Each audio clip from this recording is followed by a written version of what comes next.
Илдус абый, менә мин иртә белән физзарядканы ясарга онытканмын. Менә хәзер ясасам файда буламы? Була. Көн сайын көндә 60 минут хәрәкәттә булырга кирәк. Көн сайын 60 минут, моңа өстәлеп атнага 3 тапкыр спорт белән шөгыльләнергә кирәк. Ярар, әйдәгез минем белән, чөнки тапшыруда хәзер озак утырасы була. Җилкәләрен сикертеп алсак була. Илдус Лотфуллин, балалар табибы. Ул үз эшен тирәннән белә. Илдус Җәүдәт улы медицина фәннәре кандидаты, доцент. Ул бер туктамый өйрәнә. Шуңа да үз эше белән бәйле һәр нәрсәне төптән аңлатып бирә ала. Аны балалар да, әти-әниләр дә хөрмәт итә. Шәп доктор. Сәлам хәммәгезгә. Казанның иң яхшы балалар табибы бүген Калиптә кунакта. Илдус, хуш килдегез. Сәмсез.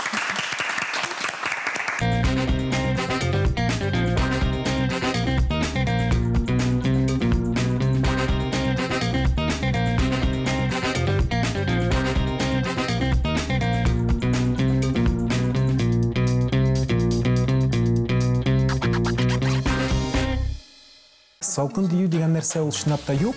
Кеше әлбәттә салкыннан авырмый. Педагогларга ошамый торган җавап бирсәм буламы? Ә син кайсы таптан куркасың? Үз балаларыгызның табибы үзегезме?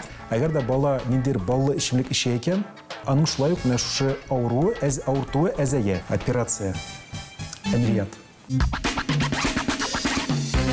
Иммунитетны ничек ныгытырга? Айзилә, син иммунитетны үзең ничек дип аңлыйсың? Минемчә, ул безнең организмның авыруларга каршы тору ысулы.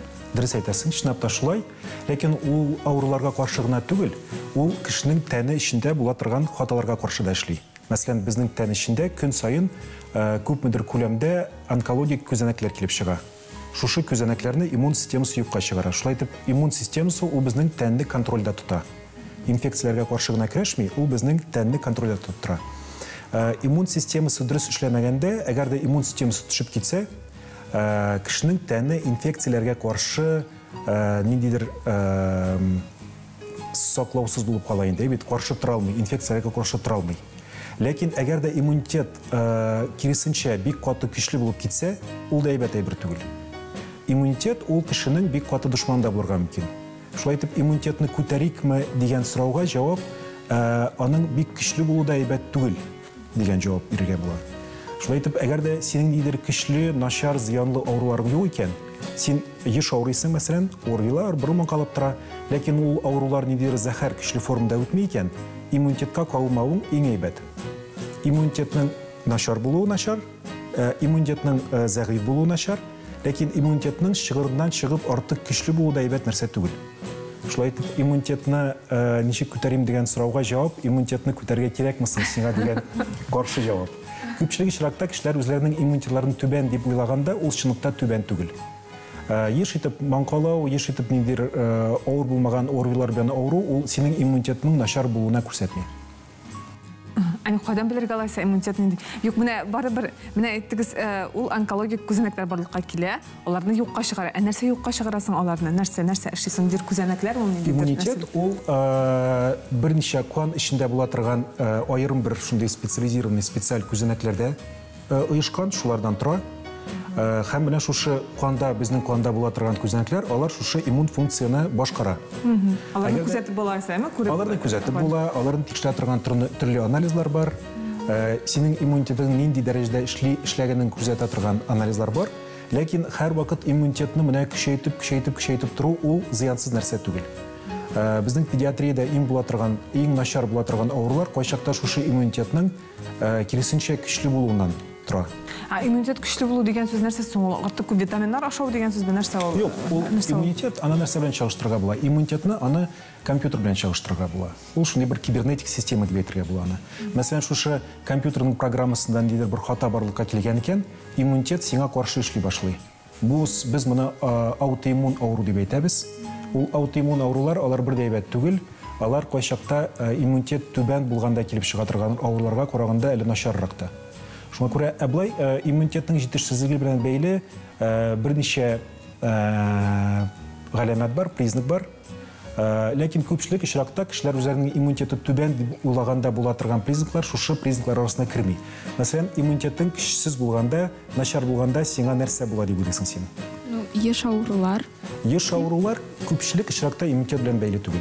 Иммунитеты түбән булган кеше, мәсәлән, ул елга бары тик беренче тапкыр гына авырырга мөмкин. Мәсәлән, 2 яисә 3 тапкыр гына авырый.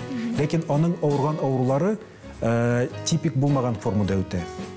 Артык авыр формада. Гадәттә куллана торган дарулар аңа булышмый. Менә бу очраклар иммунитетның түбән булуы белән бәйле булырга мөмкин. Мәсәлән, кеше еш авырый икән, ләкин аның һәр авыру җиңел формада үтеп китә икән, бу күпчелек очракта иммунитетка бөтенләй карамый. Аңлашылды. Рәхмәт. Шундый кызык име, кешенең организмы бигрәк кызык инде име?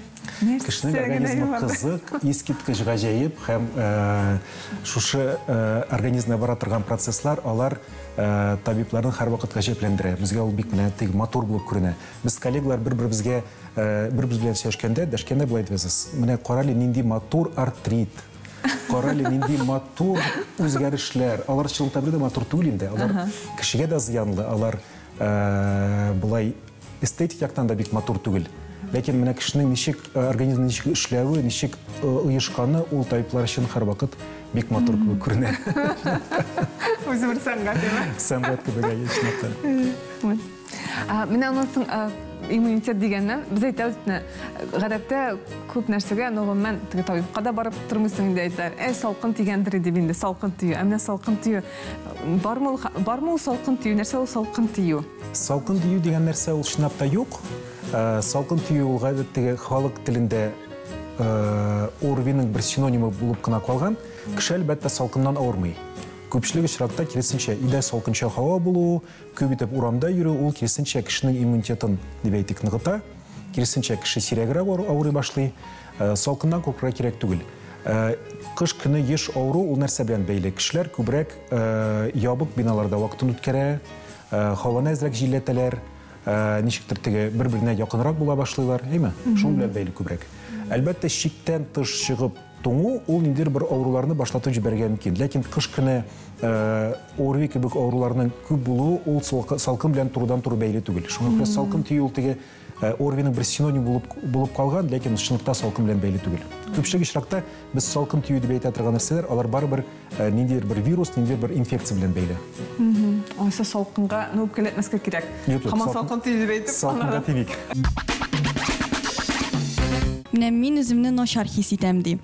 Ләкин мәктәптә контроль эш булуын белеп, мәктәпкә барам. Менә бу очракта ничек эшләргә? Икеле алып өйдә утырумы яисә инде дәрескә барумы? Мин педагогларга ошамый торган җавап бирсәм буламы? Минемчә, сәламәтлек булар беренче урында. Менә мин үзем искә төшерәм, мин мәктәптә укыганда, безнең мәктәп шулай иде микән, миңа менә уку бик мөһим әллә бик теге супер теге прям бик кирәкле бер күк тоела иде, чынлыкта булай түгел.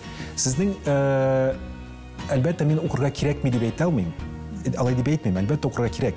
Ләкин сезгә бик теге ничектер бик җитди, бик искиткеч начар, әллә инде менә бөтен тормышың шуның өстендә тора торган кебек проблемалар, алар чынлыкта бер дә андый түгел.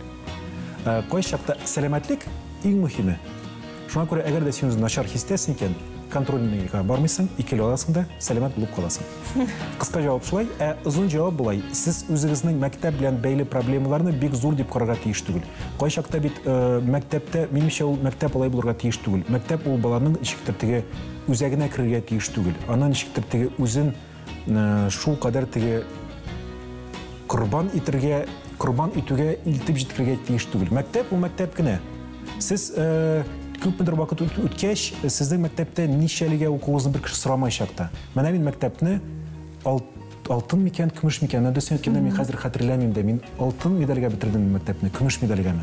Күпмедер вакыт үткәч, ул сезнең өчен мөһим булмый. Мәктәп ул бик мөһим нәрсә, ләкин аңа теге чиктән тыш чыгып, ниндидер бик җитди караш белән карарга кирәк түгел. Сәламәтлек иң беренче урында.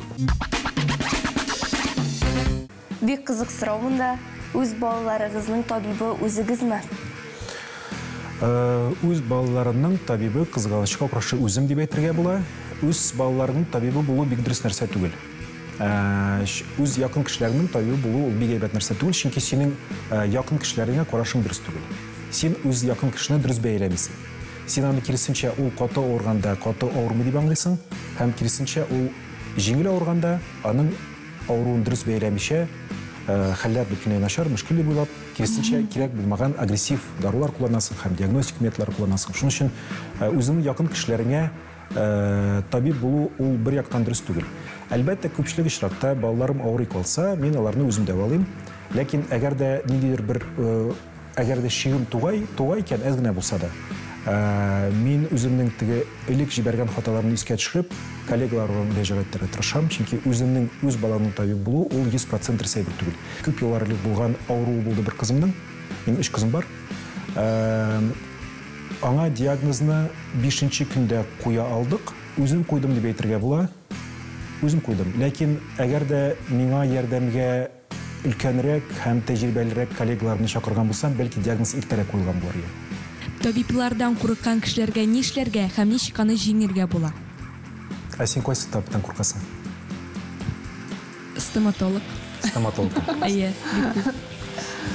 Беренчедән, бу табибларның үзләре белән бәйле. Безнең пациентка карашыбыз үзгәрә, ул елдан-ел үзгәрә. Илегрәк пациентка мөмкин дип санаган нәрсәләр хәзерге вакытта мөмкин түгел дип санала. Мәсәлән, без пациентка бер нинди формада да авырту китергә тиеш түгел. Илегрәк күпмедер дәрәҗәдә авыртса, ярый инде бер нәрсәсе юк дип санала иде. Хәзерге вакытта без авыртуга бөтенләй башкача карыйбыз. Беренчедән, шулай итеп, кешеләрнең табибтан курку ул табиблар белән бәйле. Практика үзгәргә тиеш. Безнең пациентлар авыруны хис итәргә тиеш түгел.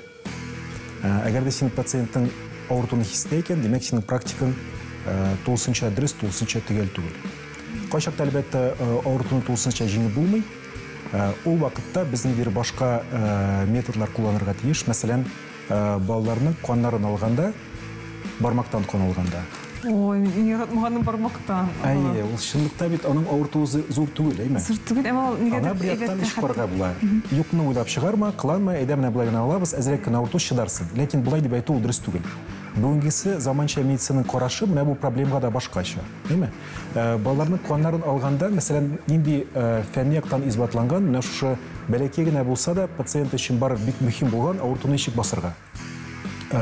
Фәнни яктан өйрәнелгән берничә юл бар. Мәсәлән, әгәр дә без баланың канын алганда, аның күз алдында ниндидер визуаль информация бар икән, ул ниндидер бер мультик бар икән, аның авырту дәрәҗәсе әзәя.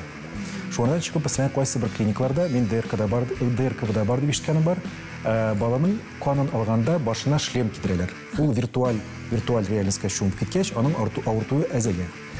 Шушы авыртуны басар өчен кулланыла торган кремнар бар. Мәсәлән, кан алыр алдыннан 1 сәгать алдан һава үткәрми торган повязка астына шушы крем салына да, авырту ул кадәр көчле булмый.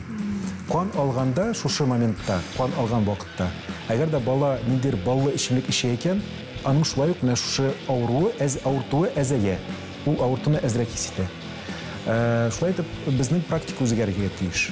Мәсәлән, стоматологтан куркганда, син бит аңардан юкка гына куркмыйсың. Димәк, кайчан сиңа авырткан булган. Булган икән? Булгандыр. Менә шу авырту синең исеңдә калган, шуннан чыгып син хәер стоматологтан куркасың.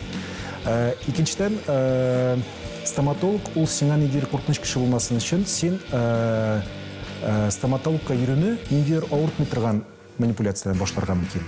Мәсәлән, синең тешләрен авыртмаган вакытта стоматологка барып син профессиональ чистка ясарга мөмкин. Әйме, тешләрен чистартып торган бар ишеле процедура. Ул авыртмый, стоматолог сиңа авырттырмый, һәм син шушы ничек әйтергә, синең психологик барьерың әзрәк төшә башлый, әзәя башлый.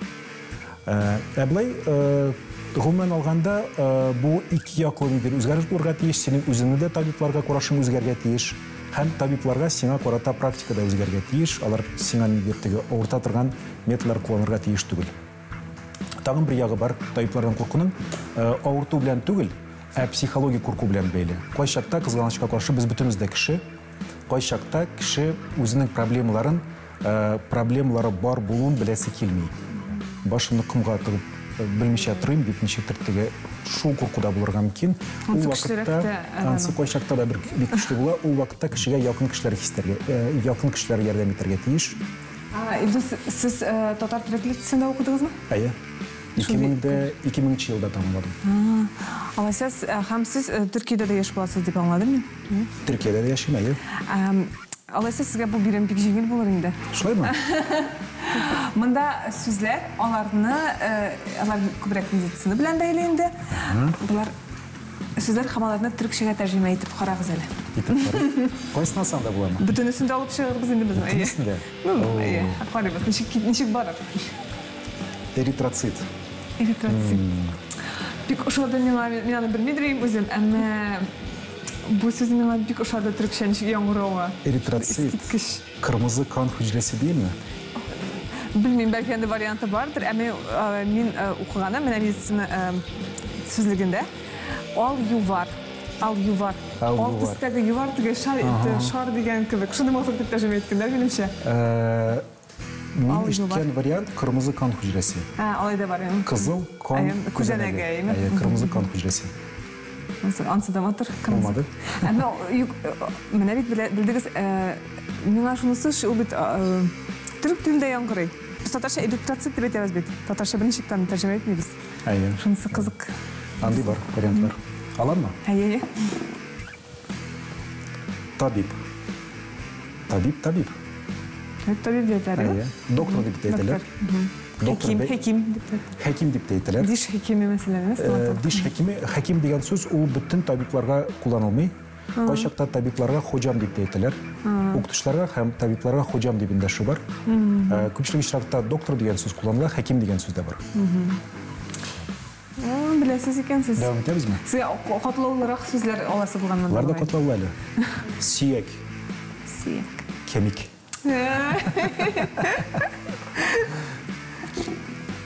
Кемик. Операция. Әмирият. Ғарап тіліне кірген сөздерді. Әмирият ғарап сөзі. Шылай мұны? Мәселен, терапия түрікше дахилия бұла. Мәселен, хирургия, жарахия. Жарахия сөзінің томыры татар тілінде де бар. Жарахат деген сөз. Шул сөз білен бір тамырдаш. Жарах ол хирург түрінде болса. Жарах хирург. Жарахия хирургия. Йөрәк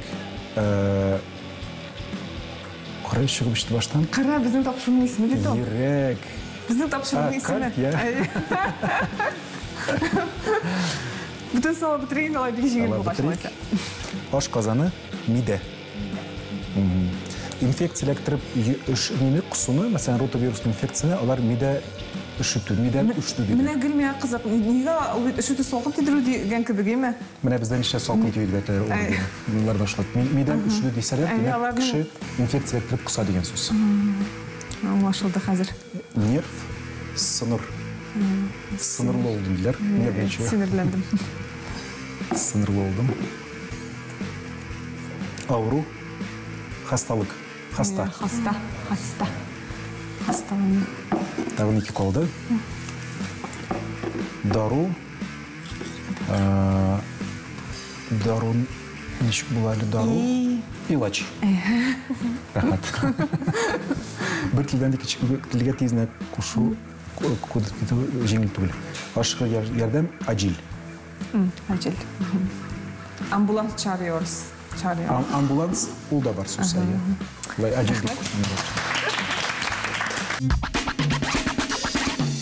Прививкалар жасау сәлемәтлік үшін бик зыянлы дейлер. Сіз бұл сөздерге нәрсе дейерсіз? Прививкалар темасы ол біздің жәмғияттен, ішіктіміне біздің арада артық көпіртіліп, бір зор проблема дәрежесіне көтерілген. Сұрау, шынылықта ол бик жеңіл нәрсеге қораған кебі қорыра кереғаны вакциналарға. Вакцинация ол нәрсе. Вакцина ол шушы инфекцияның бәләкегіне бір үліші біздің тәнге кіре деген сөз, әйме? Бұл біздің білән күн сайын бұл атырған нәрсе. Вакцина қойына етмейм, біздің организмға күн сайын көп мүдір дистелеген миллионнар, миллиардша шушы инфекциялар кіріп тұра әр вақыт. Біз біт мұңа бір катастрофаға қораған кебі қорамыз. Вакцина қойыны дәмсәл бән шағыштырған кен. Вакцина қойыны орви білән ауырып алуға теңлерге керек. Біз орви білән ауырып алғаш, көп мүдір қысқағына бір вақыт ауырыбыз да, недейдір біздің әзірек кіне хис етуіне бұзып тұра тұрған қысқағына вақылы симптомлары кешірәбіз де, шунан сын тіріліп кетәбіз де, шушы орвиға қарата біздің иммунитет хасил бұла, еме? Вакцина қойында шын білен шағыштырға керек. Вакцина қойғаш қысқа ғана вақытлы ниндейдір ян эффектларны проблем деп саларға керек түгел. Шушы вакцина кетіріп шығарған ян эффектлары білән шушы аурының өзін чағыштырсақ, ауру шушы ян эффектларға қарағанда көпке нашарак битінде. Шуның үшін вакциналардан қорқыра керек түгел. Бүтін дүния инфекцияларын вакцина қойып сақлана. Шуның үшін вакциналардан қорқыра керек түгел. Бұл ситуация вакциналар білән бәйлі ситуация ол менімше ол Сирияны бітірмеген, аңлатып бітірілмеген бір ситуация. Кішілер шынапта нәрседен қорқа. Кішілер көбірек вакцинадан түгіл, белгісіздіктен қорқа. Шуңа көре вакциналар турында көбірек сөйлешерге керек. Бұл тема біздің арадан ешіктіртігі біздің жәмғаятта бек көтеріле тұрған тема түгіл. Лекін шынлықта бұл темаға ихтибар әз. Ихтибар көбірек болса, кішілер немше әзірек қорқа шағы емін. Балалар туға шоғаларға ясылар бит қай бір прививканы болайымы? Бұл шылай нормально, бек кішкене балаға шылай ясал. Бала туғаштында аңа гепатит Б-ға һәм туберкулезға қаршы вакцина қойыла. Бұл нәрсе білән бәйлі. Қой шақта гепатит Б-ға қаршы вакцина роддомда қою, ол нәрсе білән бәйлі. Қой шақта бұл баланың әнесі өзінің гепатит Б білән ауырмауын білмей. Шуңа көре, әгер де аның әнесі гепатит Б білән ауырған екен, шушы әненің вируслары балаға юқмасын үшін вакцинаны бірінші күнде қойырға керек. Әлбәтті ауырлы болған қатын қызларын гепатит Б-ға қаршы текшірелер, ләкин қой шақта бұл анализлар дұрыс көрсетмеске мүмкін, яйсе шушы анализ ясалғаштың соң қатын қызға гепатит Б юққан болырға мүмкін. Шуңа көре шушы гепатит Б бәлекей балаға көшмәсін үшін роддомда вакцина қойыла. Бұл туберкулезға да қарай. Біздің илде қойыла тұрған туберкулезға қаршы вакцина БЦЖ-М деп атала. БЦЖ дегені бар, БЦЖ-М дегені бар. Ол туберкулездің бүтін формаларынан сақламай, бары тек айырым ең қуатлылы формаларынан ғана сақлай. БЦЖ-ның аның ян эффекттары бик сирек һәм бик әз. Шуңа күрә аны қорқмыйша роддомдан қоя башлыйлар. Ал күпмегә җитәме туберкулездан мәсәлән ясалган вакцина ул? Кызганычка каршы БЦЖ ул туберкулезның бүтін формаларынан сақламай. Ол бары тек ең ауыр формаларынан сақлай. Аның эффекты ұзаққа жетті, ләкин сеңа БЦЖ қойғач, сен бүтінлей тулсынша туберкулез білән ауырмайшақсың деген сөз түгел. Қызғанышқа қаршы БЦЖ қойған рәвіштер де кіші туберкулез білән ауырый ала. Ләкин ең нашар болған, ең қуатлы формаларынан кішіні мына БЦЖ барбыр сақлай. Мен оқыған едім, вакцинаның эффектив болмауы турында. Анда язғаннар еді, вакцина ол организмға ниндер ауыртуның бір өлішін кірту, ләкин ауырлар һәр вақыт үзгәрәләр, ниндер яңа күзәнәкләр, һәм шул вакцина инде эффектив булмый шул ауыруға қаршы инде эффектив булмый. Менә шул турыда нәрсә уйлыйсыз? Андай проблема бар. Кайсы бір инфекциягә каршы вакцина булдырып булмый. Мәсәлән, гепатит С-га каршы вакцина юк. Гепатит Б-га каршы вакцина бар. Гепатит С-га каршы вакцина юк. Хәзерге вакытта булдырылмаган. Бу нәрсә белән бәйле. Бу вирусның структурасы белән бәйле, аның үзгәрешчәнлеге белән бәйле, ул үзгәреп тора. Шуңа күрә аңа каршы вакцина булдыру авыр, ул һаман да булдырылмаган. Әйме? Шуның өчен әгәр дә менә бу инфекция чынлап та шундый еш, тиз үзгәрешчән икән, аңа каршы вакцина ясап булмый. Әйме? Кай чакта бу проблеманы ничек эшләргә була? Мәсәлән, гриппка каршы куела торган вакцина, ул ел сайын аның составы үзгәреп тора. Әйбет, аны турында ишеткәндер бардыр бәлки. Аның составына нинди штамнар керәчәге, менә шушы бер ел буе, мәсәлән, 2024 елда гриппның нинди түрі киләчәк дигән сорауга 2023 елда алып бара торган фәнни күзәтүләр җавап бирә. Ел буе бу сорау белән шөгыльләнә торган галимнәр гриппны өйрәнәләр дә, вакцинация сезоны башланганда менә шушы штамлар безгә киләчәк дип прогноз бирә. Ул прогнозның төгәллеге соңгы елларда бик югары.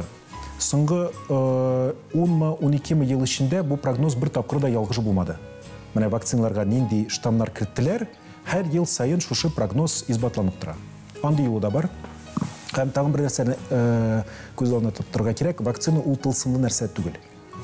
Әгәр дә сезгә нинди дә булса кеше, нинди дә булса табиб, ниндидер бер медицина сезнең сәламәтлек белән бәйле технология 100%лы эффект бирә дип әйтә икән, бу ялган.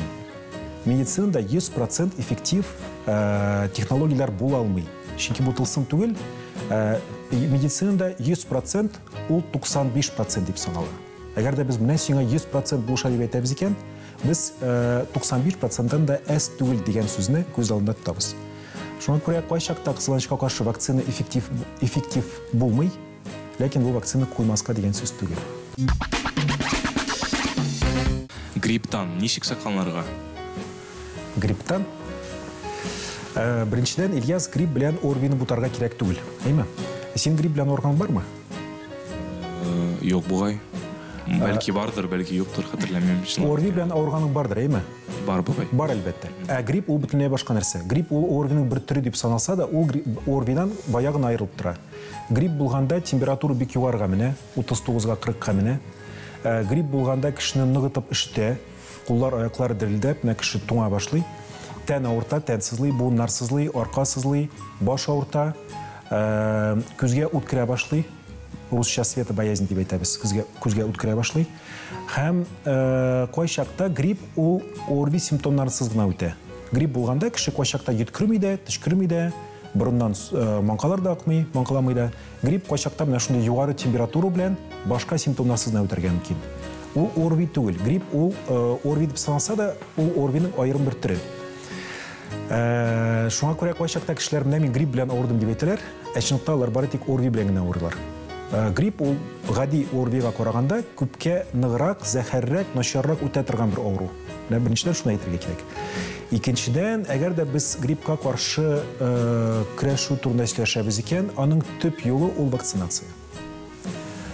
Кире вакцина сорауларына кайттык. Вакцинация беткәндә кешеләрнең битләре күңелсезләнә, менә тагы нәрсәдер кодырга җәмәгать белән эшләп булмый. Кызганычка каршы гриппка көрәшүнең төп юлы вакцинация.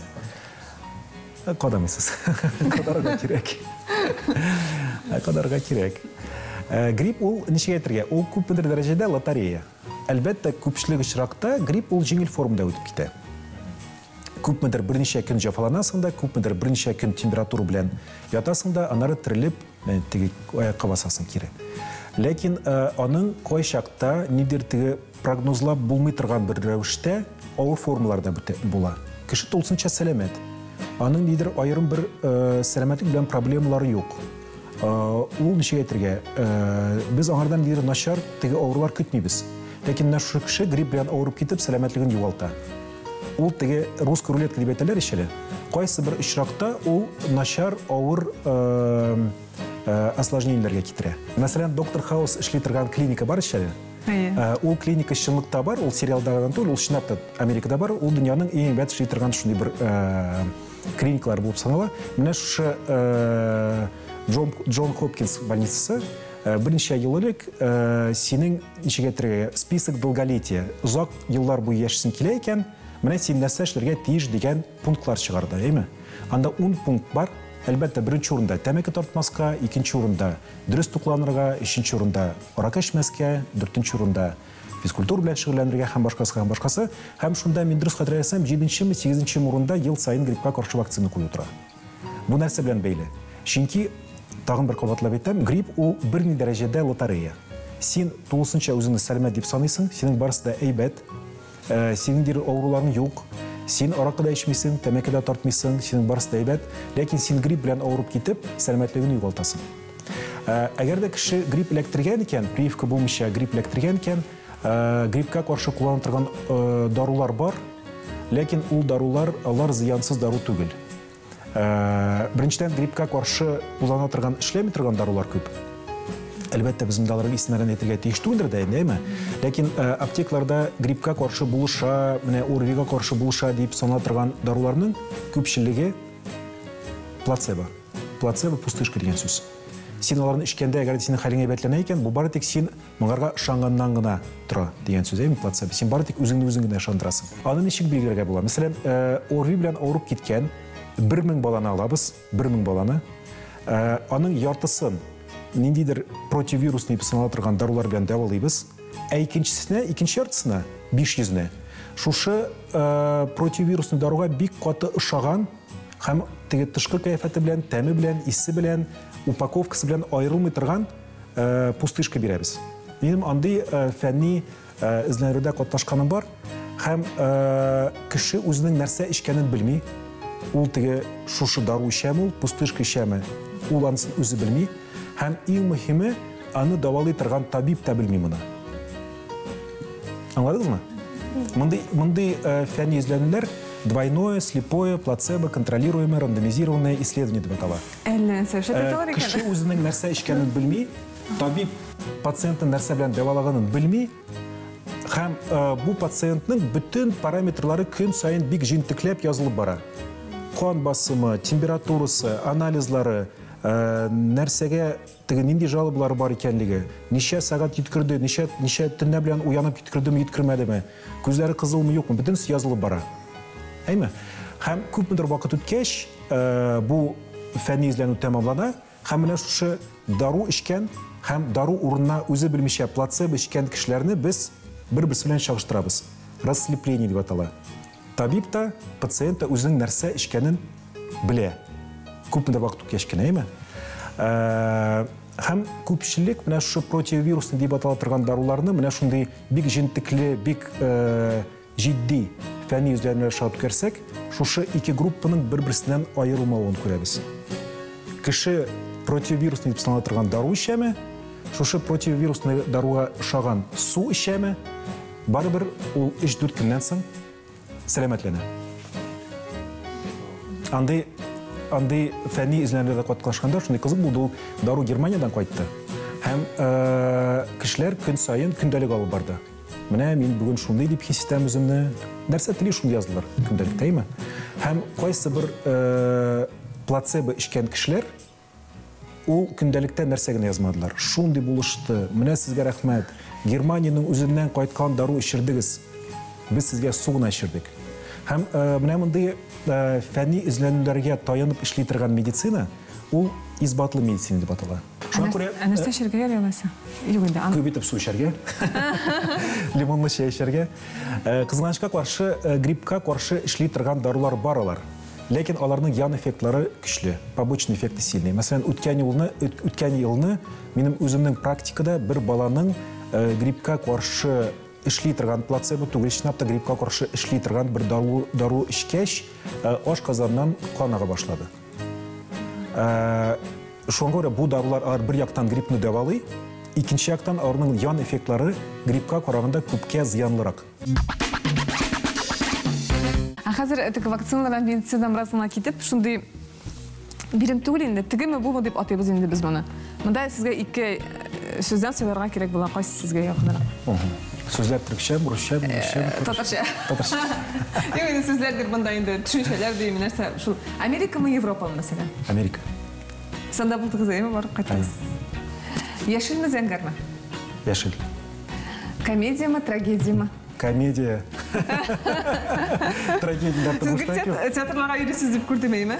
Театрына атсам, достарында көп артистлар арасында да режиссер арасында мен комедияны көбірек яратам. Ғалемге ұшуымы, әлі дүния бойлап саяхатмы? Қайсан сәйлері дейсіз? Ғалемге ұшырсылары керек қайтарылар ма анары? Әлбәтті. Қалайса ғалемге ұшығыз. Баллы ма, тұзлы ма? Икісті зыянлы еш. Мұнда зыян тұрды, медицина тұрында ойламай, біз қазір ератқан айбірлер. Баллы болса тішлер бұзыла, хотя бы тішлер матур қалсын. Тұзлы. Мухаммад Махдиев ма, Аяз Ғиләжев ма? Мухаммад Махдиевні бек яратам. Көп кітаптарым қаным бар. Кофе ме, шай ме? Кофе. Кофе зыянлы түгел ме? Жоқ, кофе зыянлы түгел. Кофенің зыянлы болған күләмі бар. Ләкин ул зыянлы болсын үшін аң күләмі бек зор. Нормаль кіші ул қадар зыянлы болған күләмді іше алмай, ішмей. Кофе зыянсыз әбір, көрпірай керек түгел. Йөрәккә дә зыянлы болмаймы? Жоқ, әгер де сіз кофеиннан қорқасыз екен, яшел шәйдә кофеин кайчакта кофега караганда күбрәк тәрдә әле. Шуңа күрә кофедан куркырга кирәк түгел, кофе зыянсыз әйбер. Шаллымы, Казанмы? Казан. Мин шалда тудым үзем. Әйе, шуңа сырым иде. Юк, Казанны яратам күбрәк нәрсә. Парашюттан сикрүме, әллә океан төбенә чумымы? Идеяны калып торсаң буламсың?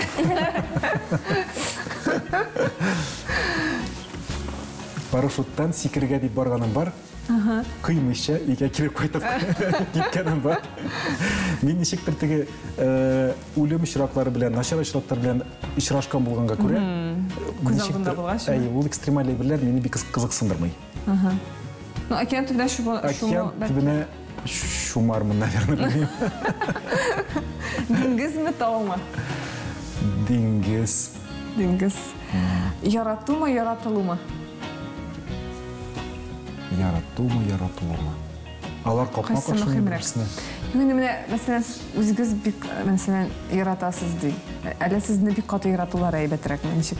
Әле сезнең үзегезнең мәхәббәтегез үзгә җитәме? Башка формада бирсәк, мин аңа җавап бирәм булат. Әгәр бүләк итүме, бүләк алумы?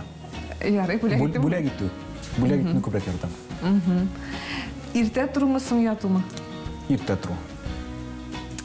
Венамы, артериямы? Вена.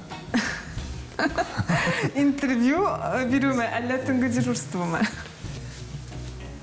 Төнге дежурство. Юк, интервью бирү. Интервью бирәм. Минем 2010 елда, мин 2006 елда университетты бетердем. 2010 елда эшли башлаганда ике кызым туды. Акчагы бераз сайрак.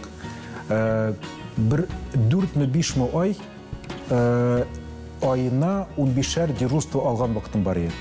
Ул булай дигән сүз. Син сәгать 8-дә эшкә килеп җитәсең, көне буе эшлисең, төнгегә каласың, иртән дежурстводан торгач эшне дәвам итәсең, кич белән сәгать 5-тә өйгә кайтасың да, ашап йокларга итәсең дә, иртән торгач тагын эшкә чыгып китәсең һәм көн саен шулай 4 ай. Ул әлбәттә кирәк нәрсә. Һәр табибның менә мондый ничек әйтергә, кайчакта кайсы бер табиблар эшләмичә генә, менә шушы практика чумыйча гына әйбәт табиб буласына килә, ул мөмкин нәрсә түгел. Кысаначка каршы табиб булсын өчен син күпмедер дәрәҗәдә менә шушы бөтен ниләргә, бөтен шушы авырлыкларны үтәргә тиеш. Аның башка юлы юк. Яңа елмы, сабан туймы? Ну, бәйрәм буларак менә сезгә. Татар телевидениесында булганга күрә сабан туй дип әйтәсе килә, ләкин яңа ел. Бармы сезнең бәрендә традиция менә яңа ел белән бәйрәмне каршылау белән бәйләнендер? Яңа ел белән бәйле традиция, яңа ел бик ярата, балачак бәйрәме. Хәтерлисезме берәр шигырь яңа елда менә балачактан? Сөйләп күрсәтә аласызмы хәзер? Сез хәтерлисез хараймы? Каты күлдегез. Әҗир иде ул. Шул саран ай яктысында җем-җем килә шыршыкай. Яшелдән күлмәк кигән урманнан безгә килгән. Җырласагыз да була бер. Яшелдән күлмәк кигән урманнан безгә килгән. Тапкан ул ак сәдәфләр, кадаган кар чәчәкләр. Анар Кыш бабай турында. Сакалы әле нәрсә? Сакалы ак үзе бик шат. Кыш бабай, Кыш бабай. Әйе. Кыш бабайны кашалап кар кызай сылукай. Ай сылукай дөрес.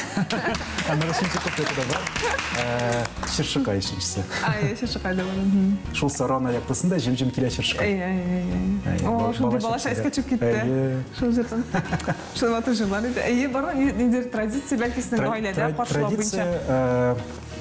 Мин бик дини гаиләдә үстем. Шуңа күрә яңа ел бик бәйрәм ителмәде. Ләкин минем үземнең гаиләм, мин дингә бик хөрмәт белән карасам да, үземне бик дини дип әйтә алмыйм.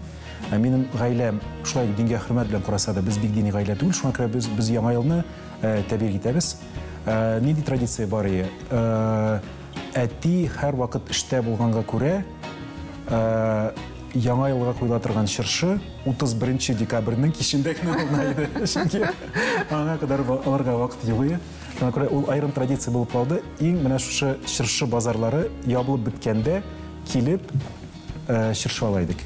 Кайчакта моны теге чыршы сатучылар саранлык дип аңлыйлар, чөнки теге алар бит аны скидка белән сата башлый. Чынлап вакыт юк. Һәр вакыт эштә, һәр вакыт дөрес мәсьәләләр. Һәм шушы яңа ел төндә барып чыршы алу ул безнең бер аерым традициягә әйләнгән бер вакыт. Ни өчен нәкъ менә педиатрия? Педиатрия табибларның булай. Без медицина институтына кергәч, медицина университетында укганда, кем булыйм микән диеп фикеребезне 100 тапкыр үзгәртәбез. Баштан беренче курста анда кемдер буласың, нейрохирурглар, әллә кемнәр бөтенсе булып үтте, бөтенсендә шулай. Һәм син күпчелек минем белән укыган җегетләр, кызлар 6нчы курсның ахырына чаклы кем булачакларын белмиделәр, әйме. Аннары күпне вакыт үткәч, син аерым бер специалистка кирип китәсең дә, һәм мин шушы специалистта очраклы рәвештә эшли башладым дип уйлыйсың үзеңдә. Ә чынлыкта алай түгел. Күпне вакыт үткәч, син үзеңнең үткәнеңне анализлыйсың да, шушы синең специалистта эшли башлауыңа бик нык йогынты ясаган бер кеше бар икәнлеген искә төшерәсең. Бөтен табиблар шулай. 6нчы, 5нче, 6нчы курста укыганда ниндидер бер табиб сиңа бер зур тәэсир ясый. Син аны бәлки үзең бик аңлап та белмисеңдер. Ләкин күпмедер вакыт үткәч, син шушы табибка ышысың килеп, шушы специалистка кирип китәсең. Минем дә андый кеше бар иде. Ул кеше бәлки үзенең мен андай зур йогынты ясағаны бик аңлап та бетермидер. Ләкин мен күп еллар үткәч, үземнең педиатрияга менә шушы кеше кебек буласым килгәнгә күрә килдем дип аңлыйм. Бәлки ул бик непрофессиональ сорау белән. Нигә тайплар ак халат кияләр икән? Юк, бу бик профессиональ сорау, бик дөрес сорау. Һәм мин киресенчә соңгы берничә 3 ел микән ак халат кимичә генә эшлим. Мин ак халатларны бик яратмыйм. Дисем икәндә, һәм мондан бер 200 бар. Менә мин ак халат кидем дә, урыс телендә бар эшләр. Я все дураки, а я гаун пальто кидем. Менә сез бөтенегез дә шундый белән чиккәнгә, ә менә минем өстеннән ак халат. Менә мин бер нинди гаепсез, бер нинди теге гөнаһсыз кеше кебек. Ул минемчә бик дөрес караш түгел, мин ак халат кияргә яратмыйм. Әлбәттә, әгәр синең профессиональ эшлеклегең ниндидер бер униформа белән бәйле икән, хирургия белән бәйле икән, әлбәттә, син бер униформа кияргә тиеш. Шуңа күрә, минемчә халат кию ул теге әзрәк искедән искереп юкка чыгып бара торган традиция һәм күпмедер вакыт үткәч минемчә тайплар ак халат кими башлаячак. Моның этик ягы да бар, ә икенчедән моның рациональ ягы да бар. Әгәр дә без шушы табиб көн сайын киеп йөри торган халатны аның менә микробиологиясен тикшерәбез икән, шушы көн сайын киеп йөри торган киемендә нинди генә инфекцияләр юк. Медицинаның заманча бер проблемасы ул больничный инфекциялар ала. Ничкенә сәер ишетелмәсен, больницада була торган инфекциялар, алар кайчакта бик начар инфекциялар. Чөнки алар көн сайын беренчедән алар теге больница ул нәрсә? Больница ул начар инфекцияларны җыела торган бер урыны. Аны шуңа күрә без инфекцияларны аерым внутрибольничный инфекция дип әйтәбез кайчакта. Шушы больница эчендә була торган инфекциялар, алар иң начар инфекцияларның берсе. Шуңа күрә мәсәлән кайчакта больницага урамнан әзрәк кенә инфекция китерү ул дөрес нәрсә. Шуңа күрә көн сайын бер үк киемне киеп йөрү ул кайчакта микробиология ягыннан зыянсыз нәрсә түгел. Эш урында больницада урамда йөргән киемең белән йөрү кайчакта ул дөресрәк. Сез беләсез, менә сорау профессиональ түгел дип әйттем. Гомумән менә шундый бик гади вакытта сораулар бирәсең. Кемдер әйтә, әлбәттә, монда сорау бирмиләр дип, әмма менә сез бит күп сездә мәгълүмат ултырдасыз, аны беләсез, шуңа күрә кызык итеп җавап бирәсез, хәтта гади сорауга да. Шуңа күрә кызык килеп чыга. Юк, гади сораулар кайчакта иң авыры. Мәсәлән, табиб әфәнде, безгә батутта сикергә ярыймы? Мен ярамый дип әйтәләр, ярыймы, юкмы? Ярамый. Батут бик зыянлы нәрсә. Нәрсә сез зыянланы? Батутта сикергәндә син үзеңне бик теге җиңел, теге супермен кебек бик каты сикерә торган кеше кебек хис итә башлыйсың һәм шушы батут сиңа бирә торган энергия, син аны контрольдә тота алмыйсың. Ул сөякләрне сындырырга мөмкин. Батутта сикереп, умыртка баганасы сынган балалар күп. Чөнки ул сиңа сикергәндә аның менә шу кинетик энергиясе кайдыр кидәргә тиеш ичендә, ул бит физика законнары. Ул кинетик энергия җыелып, ниндидер бер урында бер импульс биреп, мәсәлән, умыртка баганысын сындырырга мөмкин. Парашюттан сикергә зыянлымы? Парашюттан сикергә зыянлы була ала, әлбәттә. Бу бит нәрсә дип атала? Бу экстремаль спорт дип атала. Әлбәттә, табиблар экстремаль спортны хупламый. Мәсәлән, фридайвинг, кайдыр бик тирәнгә су астына чуму, парашюттан сикерү. Булар барысы да экстремаль спорт төрләре. Әлбәттә, без табиблардан сорасалар, без һәр кешене теге идәгенә утыртып, бер нәрсә эшләп бишәгенә утыртырыйк. Ләкин әгәр дә син экстремаль спортлар белән шөгыльләнергә телисең икән, бу ниндидер теге стихийный формада булырга тиеш түгел. Синең ниндидер тренерың булырга тиеш, ниндидер бер инструктор булырга тиеш. Шундый формада гына. Әлбәттә, син, мәсәлән, кинәт кенә күтәрелеп торып, бүген барып парашюттан сикермәли дисәң, бу әлбәттә теге әйбәт нәрсә түгел. Син моны бер карарга килеп, узак вакыт моңа әзерләнеп, инструктор белән шөгыльләнеп эшлисең килә икән, ансы инде үзең карыйсың. Сезнең соңгыда иң гаҗәпләндергән нәрсә бәлки менә шуны хәл исегез китте, бәлки ул гади генә бер нәрсә. Күрдегез дә. Инде бик күп беләсез сез бөтен нәрсәне. Соңгы 2 ай минем хатыным машинада коробкага май салмыйча йөргән икән. Менә шушы бер кичә билгеле булды. Нормаль йөргән. Әйбәт кенә йөргән. Менә шунысы иң гаҗәп. Бу мине бик гаҗәпләндерде. Кичә генә билгеле булды бу. Каян белдегез? Тавышлар чыга башлагач, машинадан автосервиска барды да, сез ханым 2 ай майсыз йөрисез икән дигән яңалык ишетелде. Сезнең практикадагы иң гаҗәп очрак яки иң авыр очракны? Иң катлаулы дим әйтимме, бәлки менә ничектер хәтта сез әйттегез бит 95% кына айтала табиблар деп бәлки ниндидер тиги аңлатып булмай турган нәрсә инде шундай. 2018 мекен түгел 2017 елда 2017 елда булды ул хәл. Ваня исемле бер малай килде безнең отделениегә, 1 айлык. Ул баштан безнең хастаханәнең яңа туган балалар отделениесенә ятты. Аннар 1 ай тулгач алар үз отделениесеннән чыгарырга тиешләр аны, чөнки 1 ай үткәч ул башка отделениегә күчәргә тиеш, һәм 1 ай тулгач ул бала безнең отделениегә килде. Аның каны оешмады. Каны оешмый торган булды. Каны оештыра торган күзәнәкләр бар канда. Тромбоцит дип атала. Шу тромбоцитлары бик түбән иде ул малайның. Шушы тромбоцит түбән булуның сәбәпләре алар берничә дистә, алар бик күп. Шушы сәбәпләр арасында синдром Вискотта-Олдрича дигән бер авыру бар. Бер шундый ул бик начар авыру. Әгәр аны вакытында диагноз куеп, вакытында дәваламасаң, уртача алынганда бу балалар иң күбе дигәндә 1,5-2 яшь кенә яши, аннары үлеп китәләр.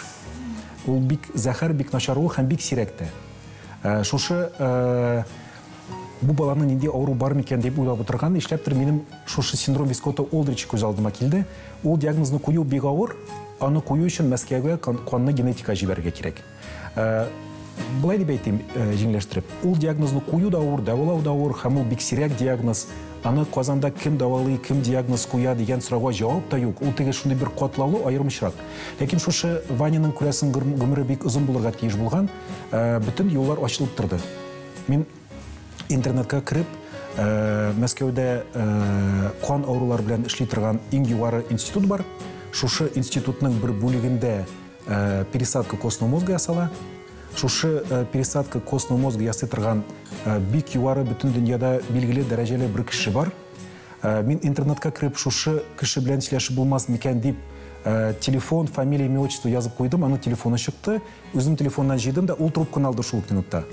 Ничектер теге гаҗәеп рәвештә бөтенсе бик җиңел рәвештә килеп чыкты. Ул анализ бик кыйбат.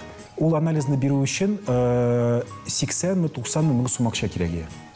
Әле бит ул хәзерге заман түгел, ул 7-8 ел элек, ул тагын да күбрәк акча булсын алайды. Каян акча алыйк микән дип уйлаган вакытта гына ишек ачыла да, нидер бер благотворительный фондның бер кешесе килеп керә, менә сезгә бренди ярдәм кирәк микән дип сорый башлый. Әлбәттә кирәк, менә шушы балага анализ ясарга кирәк. Бүтән юллар ачылып торды да, бу баланың чынлап та шушы синдром Вискотта-Олдрича булып чыкты. Тиз арада без аны Мәскәүгә җибәрдек. Аның белән бергә аның апасы да китте. Апасына 3 яшь иде микән, 4 яшь иде микән, бәлки бер кыз. Һәм гаҗәеп рәвештә шушы кызның каны шушы малайга, Ваняга туры килде. Һәм аңа 7-8 ай булганда апасының костный мозг инде күчереп тә утырттылар. Теге әлбәттә аннан соң тагын 2 очрак булды, 1 очрак булды, синдром Вискотта-Олдрича белән очрашкан бар. Ләкин менә шушы очрак ничектер үзәккә кирип калды. Ул Ваняны һаман да хәтерлим. Әнисе белән алар кайчакта кирип тә йөргәннәр, хайрана бер 7 яшьләр микән, бик шибәр, теге 100% блондин, шундый шибәр урыс малае Ваня. Бер тот китереп килгән ялар. Бәлки авыррак очракларда булгандыр. Башка очракларда булгандыр искә төшсәң. Ләкин нишләптер менә бу очрак ул ничектер гаҗәп дигән ничектер бер мөгъҗиза кебек истә кирип калган. Гомумән рәхмәт сезгә менә ул бүтән башкарган хезмәтегез өчен, безнең тапшыруга килгәнегез, безгә белән сөйләшкәнегез өчен шундый рәхәт булды. Мин аңладым, ни өчен сезне бүтән кеше яратканын. Бүтән танышучылар сезне беләләр, яраталар. Рәхмәт сезгә, бик зур сезгә сабырлык һәм үзегезгә дә сәламәтлек, саулык телим. Сезгә рәхмәт. Сезгә дә игътибарыгыз өчен бик зур рәхмәт. Исән сау булыгыз, хушыгыз. Я Илдус абый, калеп тапшыруына нинди диагноз куясыз? Калеп бит ул кирәк дигәнсез. Әйе. Кан басымы әйбәт. Пульс нормаль. Кәеф көр. Сәламәтлек әйбәт дигәнсез. Рәхмәт бик зур. Миңа да бик ошады. Рәхмәт сезгә. Хушыгыз. Сезгә рәхмәт.